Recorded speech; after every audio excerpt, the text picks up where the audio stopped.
Anina ni jechuu barbaadu waan na gabaabdu. Maatiin barii ka'ee gaafatamaa tattaafatuu fi hin qabne yeroo hundaa ni beela.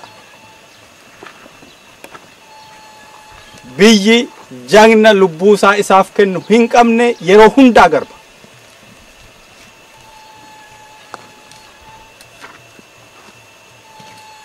Biyyoonni amma lafa kanarra jiran nuti arginu warri abbaan fedhe akka fedhetti itti roorrisu waraanatu isaan irratti.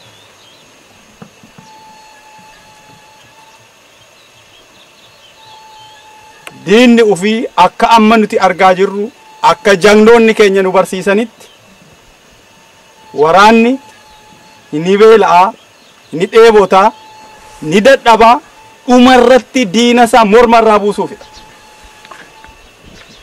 Yoo kana godhame malee haati ufii fi abbaan ufii safuun argatu.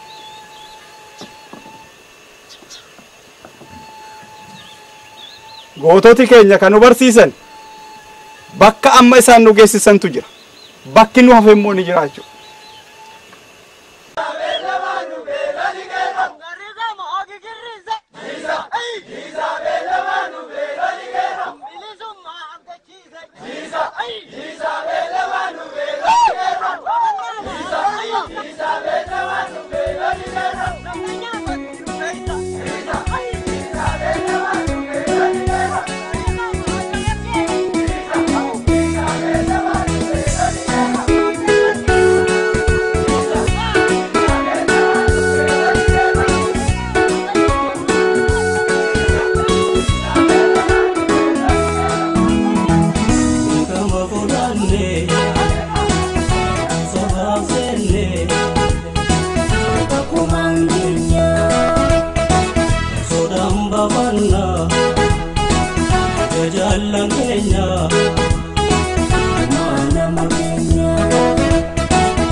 ያሰፈሰፉ ጠላቶች አሉ።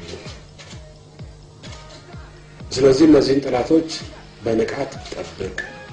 በንቃት ለመጠበቅ የምትችለው ደግሞ በንቃት የሚጠብቅ ጠንካራ ሰራዊት ሲኖር ነው።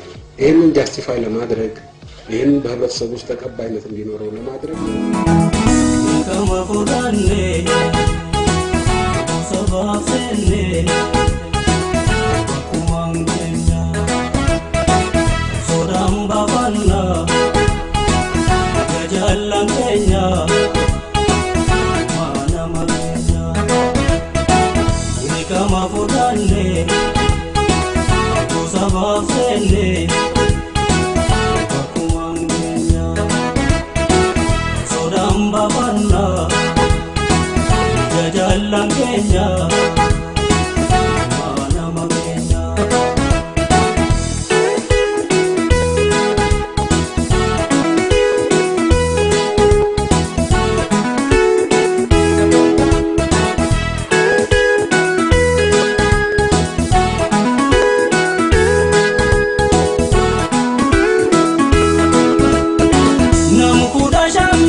Rabana, Ega Beno Bazan.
Jalan